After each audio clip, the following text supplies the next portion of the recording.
Pas gue mutusin buat racingin dan nyantai di kampung halaman. Gue malah berakhir nikah sama adiknya sohib gue sendiri. Tapi cowok itu kayaknya nggak begitu suka sama gue. Tapi santai, gue pura-pura aja kalau gue itu nikah sama sohib gue sendiri. Makanya setelah nikah, gue kerjaannya main terus ke rumah dia. Sampai suatu hari, dia benar-benar nyeret gue ke atas kasur. Sayang, apa kamu beneran tegang biarin aku puasa terus? Pas gue baru aja berencana buat racingin dan nyantai di kampung halaman. Sohib gue langsung buru-buru terbang ke Beijing buat nyusul gue. Tugas serah terima jabatan gue bahkan belum selesai. Tapi gue udah diseret naik ke jet pribadinya. Harusnya lo racingin dan balik ke sini dari dulu. Lo nggak tahu seberapa bosennya gue sendirian di sini. Jauh lebih seru kalau ada lo yang nemenin gue di sini. Shen yang merangkul pundak gue dengan penuh semangat. Lepasin nggak? Biarin gue kelarin kirim CV ini dulu. Gue melotot ke arahnya, pura-pura pasang muka serius. Dia ngelepasin rangkulannya sambil ngedumel pelan. Memang sih, gue bilangnya pulang kampung buat nyantai. Tapi, yang namanya nyari kerjaan baru itu tetap wajib hukumnya. Begitu email lamaran kerja gue berhasil terkirim. Shen yang tiba-tiba nongolin kepalanya buat ngintip. Bentar, ini kan perusahaan adik perempuan gue. Lo ngelamar jadi posisi apa emangnya? Biar gue bantu rekomendasiin lo ke dia. Punya sohib anak konglomerat lokal itu. Yah, rasanya memang sekeren yang kalian bayangkan. Kenapa nggak bilang dari tadi sih? Tahu gitu, gue nggak bakal capek-capek bikin CV ini. Dan begitu aja, gue dapet kerjaan yang enak banget di perusahaan adiknya. Beban kerjanya bener-bener enteng banget. Tiap kali pulang kerja, Shen yang pasti langsung ngajakin gue nongkrong dan pesta. 2 tahun belakangan ini, pas lo nggak ada. Nongkrong bareng anak-anak orang kaya yang sombong itu. Bikin gue ngerasa nggak nyaman sama sekali. Gue bener-bener nggak bisa sefrekuensi sama mereka. Memang cuma lo yang paling asyik. Setidaknya lo masih mau makan jajanan pinggir jalan bareng gue. Dia tersenyum sambil ngodorin sepiring sate tusuk yang masih hangat. Tenang aja, punya lo nggak pedas kok. Makasih ya, Tuan Muda udah jangan ngeledek gue terus. Tapi, pas di kantor, mending lo jaga jarak deh dari adek gue. Gue lagi berantem hebat banget sama dia. Jujur ya, aku sudah kerja di sini hampir 1 bulan. Tapi aku masih belum pernah ketemu sama kakaknya Shen Yang. Padahal, kemarin-kemarin Shen Yang sempat mengeluh ke aku. Aku cuma setuju dikit sama omongan ibu. Dan bilang kalau dia harusnya bawa pacar ke rumah. Dia langsung ngamuk besar. Bahkan, kartu kreditku sampai diblokir sama dia. Sifatnya yang galak kayak gitu, mana ada cowok yang mau. Ditambah lagi, dengan temperamen buruknya itu. Gimana kalau calon kakak iparku nanti sifatnya sama buruknya? Bisa-bisa aku jadi gila. Mendengar itu, aku langsung merinding ketakutan. Sebenarnya aku belum pernah ketemu kakakmu. Dia pasti nggak tahu siapa aku, kan? Tapi, gimana kalau nanti aku yang kena imbas kemarahannya? Terus hidupku di kantor dibikin sengsara. Cepat atau lambat, kamu pasti bakal ketemu dia kok. Untuk sekarang, mending kamu cari aman dan jangan cari masalah sama dia. Soalnya, kakakku kalau di kantor jauh lebih galak dibanding di rumah. Aku cuma bisa mengangguk pasrah sambil bersumpah dalam hati untuk tidak pernah berurusan dengannya. Tapi, siapa sangka baru saja bilang begitu. Keesokan paginya, saat aku terburu-buru untuk absen masuk kantor, dia langsung menangkap basah diriku. Pas banget saat wajahku yang super lelah ini menempel di mesin pemindai dan untungnya berhasil absen saat waktu cuma tersisa 2 detik lagi. Aku pun menghela napas lega. Tapi tiba-tiba, terdengar suara dingin seorang wanita dari arah belakang. Absen di detik-detik terakhir itu tidak diperbolehkan. Kamu dari divisi mana? Aku pun berbalik dengan sangat lambat, tubuhku kaku karena ketakutan. Dan di hadapanku berdirilah seorang wanita berwajah sangat cantik, tapi ekspresinya terlihat sangat kesal. Bagian admin? Tapi penampilanmu berantakan begini? Apa kamu tidak pernah membaca buku panduan karyawan? Maaf Bu, saya akan segera merapikan diri sekarang juga. Tapi detik berikutnya, tubuhku langsung membeku seketika. Ucapan Shen yang semalam langsung terlintas di kepalaku. Gawat mampus aku. Jangan-jangan wanita di depanku ini benar-benar kakaknya yang super mengerikan itu. Fang Xiu, kamu anak baru. Kenapa aku belum pernah dengar namamu? Jadi kamu sudah 1 bulan di sini? Begitu ya? Tunggu dulu, Apa dia tahu sesuatu tentangku? Aku cuma bisa melongo bingung saat melihatnya berjalan menuju ke arah ruangan eksekutif. Tamat sudah riwayatku. Dia memang benar-benar kakaknya Shen Yang. Aduh, gawat, dia pasti tahu kalau aku ini temannya Shen Yang. Aku ini bisa dibilang orang dalamnya Shen Yang. Aku langsung menepuk jidat, benar-benar kehabisan kata-kata sama nasibku sendiri. Gara-gara melihat wajah cemberut Shen Buyu tadi, fokusku benar-benar buyar sepanjang jam kerja. Aku cuma bisa mandangin jam dinding, nungguin waktu pulang. Begitu jam kerja selesai, aku langsung melesat keluar kantor. Takut setengah mati kalau sampai ketemu Shen Buyu lagi. Baru juga aku melangkah keluar. Tahu-tahu Shen yang sudah menunggu di lobi. Hari ini, koki rumahku masak makanan kanton. Loh, kesukaanmu banget, kan? Ayo, makan malam di rumahku aja. Ikan tim kakap buatannya beneran juara banget. Belum sempat aku menjawab, dia sudah melangkah maju buat menghalangi jalanku. Tapi aku agak ragu, nanti aku bakal ketemu kakakmu nggak di rumahmu. Loh, kenapa? Dia habis marahin kamu, ya? Mendengar kekhawatiranku itu, ekspresi wajah Shen Yang langsung berubah serius. Nggak. Sama sekali nggak kok. Tenang aja. Semenjak kita ceriwetin dia soal nyari pacar kemarin, dia ngambek parah dan belum pulang-pulang lagi ke rumah. Lagian dia punya apartemen sendiri kok di luar. Mendengarnya membuatku sangat lega, karena tahu aku nggak bakalan ketemu Shen Buyu. Aku pun menghela napas lega. Ya udah, yuk berangkat. Tadi koki rumahku nanya, kamu mau request menu lain nggak? Dia bisa masak apa aja kok. Aku pengen sup iga pare deh, jawabku. Kemarin aku kebanyakan makan bakar-bakaran, jadi butuh yang segar buat nurunin panas dalam. Beras, gampang itu. Tapi pas aku lagi asyik-asyiknya makan enak di rumah Shen Yang, tiba-tiba Shen Buyu melangkah masuk melewati pintu depan. Pandangan kami langsung beradu. Tapi, dia cuma melirik dingin ke arahku dan Shen Yang sekilas. Lalu langsung jalan ke lantai atas tanpa ekspresi sama sekali. Orang tua Shen Yang kan lagi liburan ke luar negeri. Terus Shen Buyu juga harusnya tinggal di tempat lain. Makanya Shen Yang bisa menguasai seluruh villa ini sendirian. Kami berdos tidak pernah menyangka kalau dia bakal tiba-tiba pulang.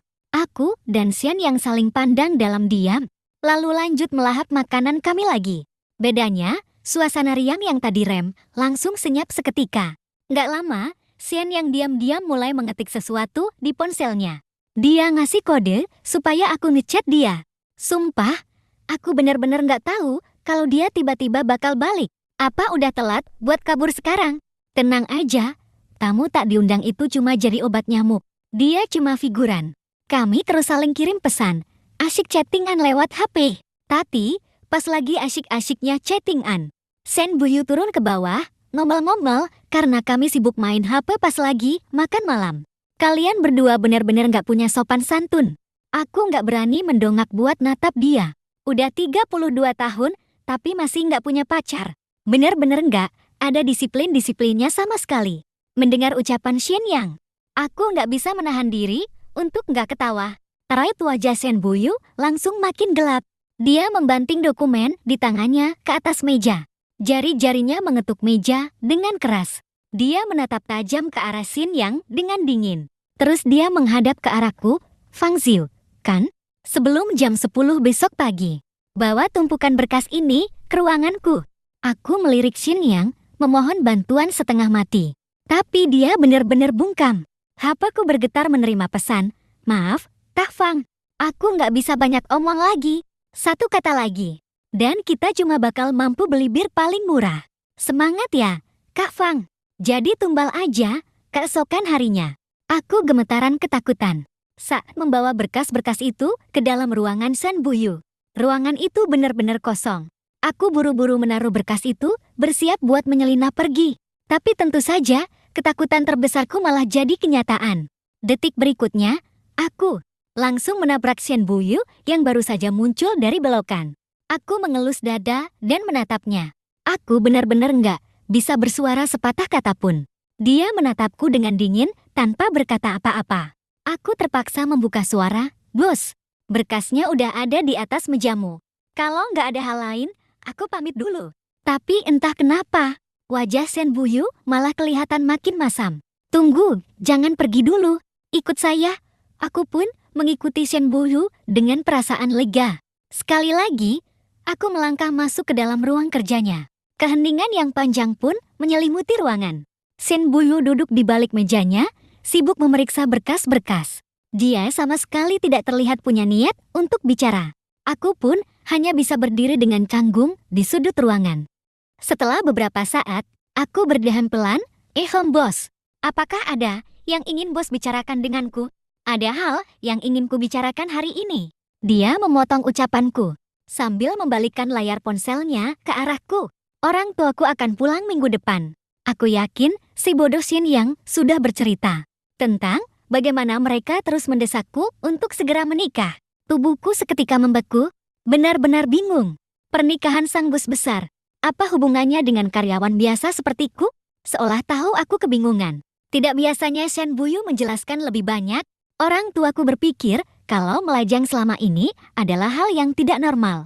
Omelan mereka yang tiada henti benar-benar membuatku gila. Jadi, aku bilang saja ke mereka kalau aku sudah punya pacar dan kami akan segera menikah. Tiba-tiba, firasat buruk yang sangat mengerikan menyergapku. Benar saja, Shen Buyu melanjutkan, jadi, aku butuh seseorang untuk berpura-pura menjadi suamiku. Bos, ada banyak sekali pria lajang yang berbakat di kantor ini. Kenapa harus saya? Karena kamu kelihatan gampang disetir. Lagi pula, aku tahu kamu sangat butuh pekerjaan ini. Aku membuka mulut untuk memprotes, tapi setelah dipikir-pikir kembali, ucapannya tidak sepenuhnya salah. Shen Buyu terdiam sejenak, membiarkan keheningan yang sunyi kembali menyelimuti ruangan. Besok, katanya, kamu libur, kita akan pergi mengurus surat nikah. Aku akan memberikan semua kartu yang sempat diblokir oleh Xin Yang. Kita akan menandatangani kontrak. Kamu cukup berperan sebagai suamiku. Sejujurnya, kesepakatan ini tidak terdengar buruk. Lagi pula, limit dari kartu-kartu itu jauh lebih banyak daripada hasil kerja bagai kuda seumur hidup. Kita tidak akan mencampuri urusan pribadi masing-masing, tapi kita harus memastikan orang tuaku tidak mencurigai apapun. Kamu harus pindah dan tinggal bersamaku. Aku nggak akan mencampuri hidupmu. Biar kupikirkan dulu. Jangan beritahu Xin Yang, dia nggak akan pernah setuju. Beri aku jawaban paling lambat besok. Sore itu, aku sengaja mencari alasan untuk pulang kerja lebih awal. Sambil jalan pulang untuk berpikir, semua ini rasanya nggak masuk akal. Tapi ya Tuhan, aku benar-benar butuh uang itu. Syarat yang diajukan Shen Buyu benar-benar jadi penyelamat hidupku. Aku adalah contoh nyata dari anak yang tumbuh di tengah kemiskinan ekstrem. Ibuku meninggal saat melahirkanku, sedangkan ayahku ingin menyusul ibu, jadi dia melompat dari atap rumah sakit. Dia selamat, tapi akhirnya lumpuh total. Tumbuh dewasa, aku nggak punya rumah dan hidup luntang-lantung. Aku dioper ke sana kemari, menumpang dari satu rumah kerabat ke rumah kerabat lainnya. Sejak saat itu, aku cepat belajar cara menjaga sikap di depan semua orang. Waktu kuliah dulu, saat bekerja paruh waktu di tempat game, di sanalah aku pertama kali bertemu Xin Yang. Kami cepat akrab karena berasal dari kampung halaman yang sama. Tapi kami jadi sedekat saudara setelah ada seorang senior yang menipu uangnya. Demi merebut kembali uang 50.000 yuan miliknya yang hilang. Aku mengejar senior itu sampai lewat 5 blok. Hingga akhirnya, aku memaksa dia untuk mengembalikan uang itu. 50.000 yuan. Jumlah itu bahkan lebih besar dari seluruh biaya kuliahku selama 4 tahun. Dan kamu dengan mudahnya menipu dia cuma pakai kartu game palsu? Aku nggak bakal membiarkanmu lolos begitu saja. Sejak kejadian itu, Xin Yang mulai menempel padaku kayak perangko. Setelah lulus, aku berencana pergi ke Beijing untuk mengadu nasib. Xin Yang ingin aku ikut pulang ke kampung halaman bersamanya. Tapi, aku menolaknya. Aku butuh menghasilkan banyak uang untuk membayar biaya pengobatan ayahku. Aku menghabiskan 2 tahun yang penuh penderitaan untuk bertahan hidup di Beijing. Mengirimkan hampir setiap sen uang yang kupunya ke kampung halaman. Hanya demi mempertahankan hidup ayahku yang lumpuh.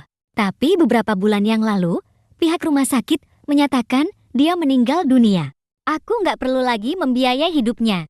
Tapi, aku masih terkubur di bawah tumpukan utang yang menggunung.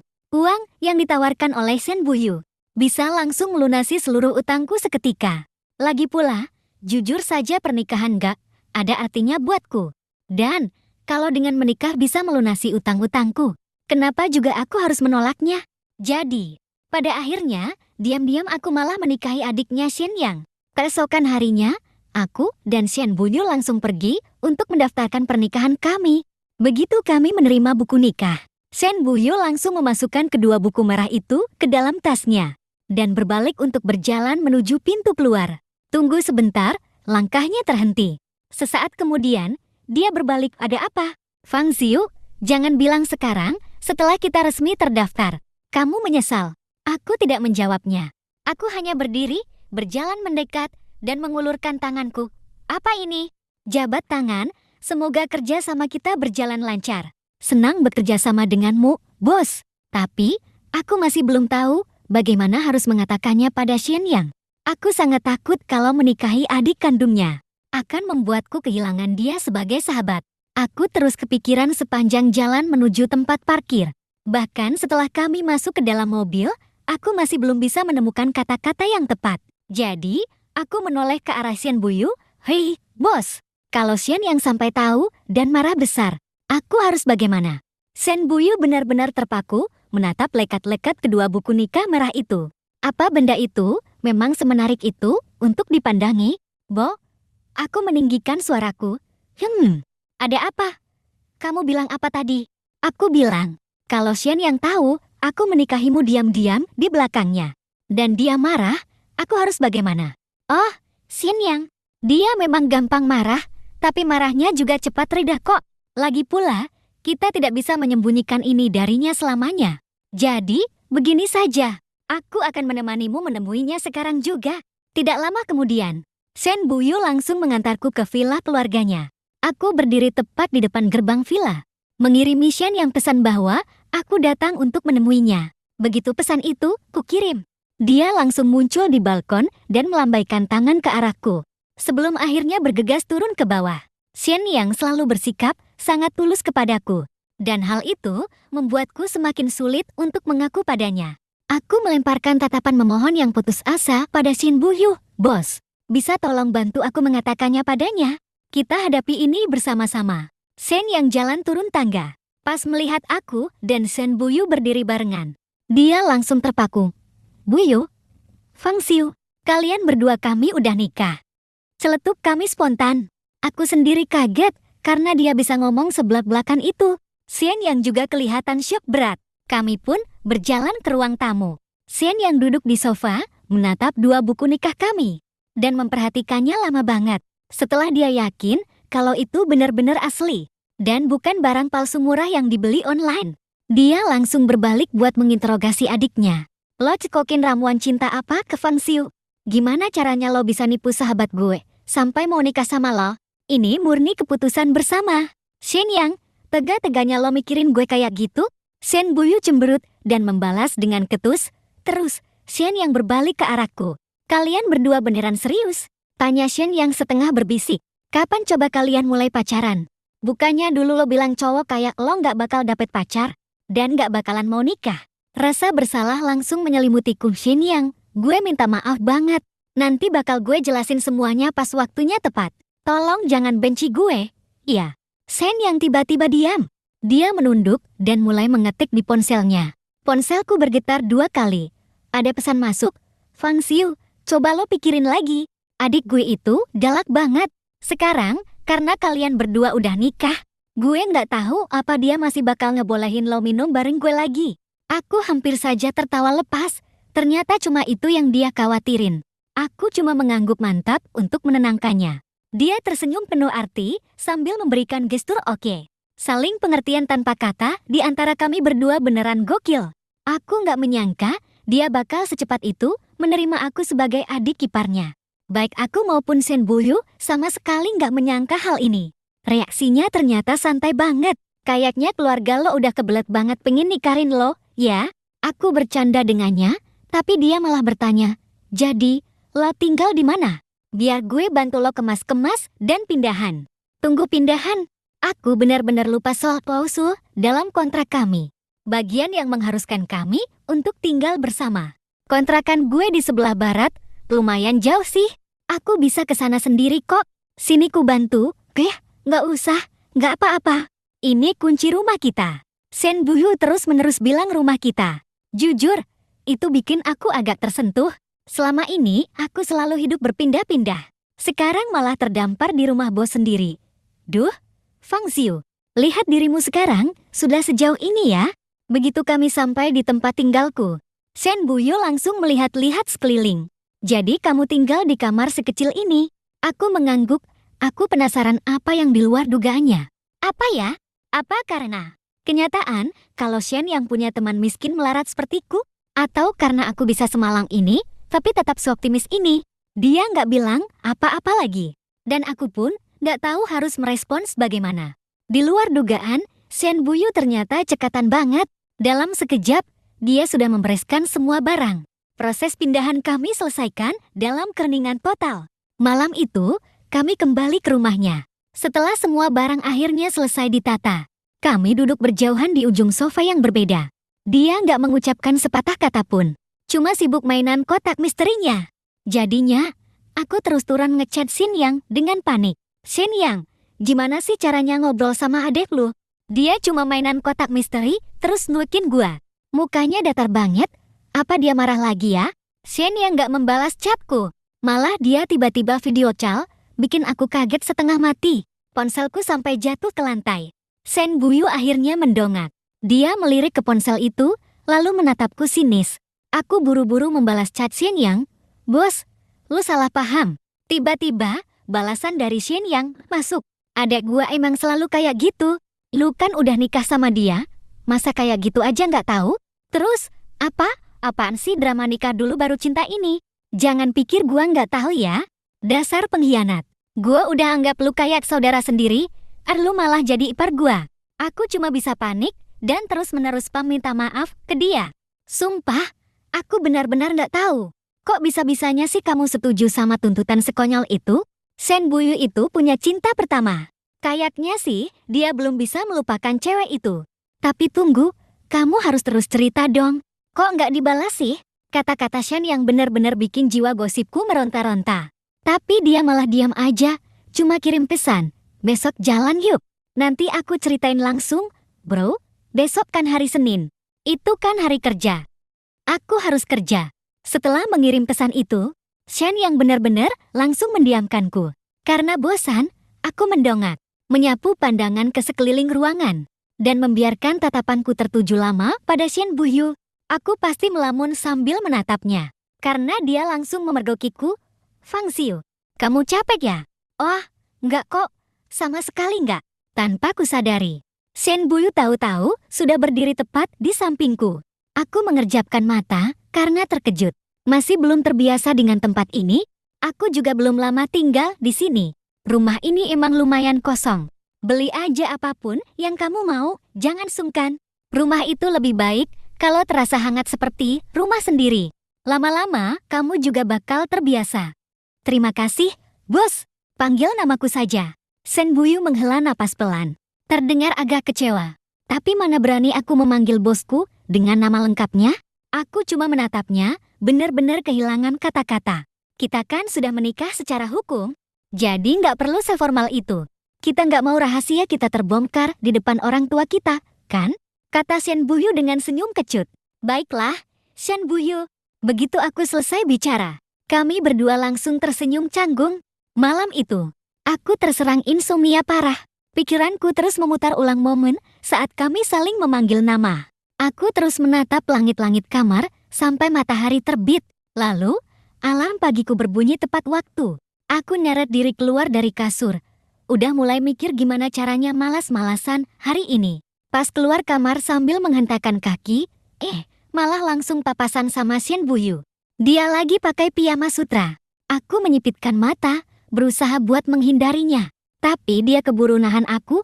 Fang Xiu, semalam kamu habis nyolong, ya? Kantong matamu hitam banget tuh. Cuma insomnia aja. Kayaknya aku masih belum biasa tinggal di sini. Ya udah, hari ini nggak usah kerja. Istirahat aja yang cukup. Shen Buyu cuma bisa tersenyum pasrah. Dan entah kenapa, lewat senyumannya itu, aku kayak ngelihat ada tatapan yang penuh kasih sayang. Fang Xiu, tamatlah riwayatmu. Kurang tidur kayaknya bikin aku mulai berhalusinasi. Deh, makasih, bos. Aku langsung tepuk tangan kegirangan. Ini dia yang aku tunggu-tunggu. Waktunya nemuin Shenyang buat nyari gosip hangat. Kamu barusan manggil aku apa? Shen Buyu. Jawabku spontan. Makasih ya, bos. Tiba-tiba, Shen Buyu mengulurkan tangannya terus mencubit pipiku. Kamu ini benar-benar ada-ada aja. Selesai sarapan, Shen Buyu langsung berangkat ke kantor. Aku pun buru-buru pergi buat nemuin Shenyang. Tapi, baru aja mau nyamper rumahnya,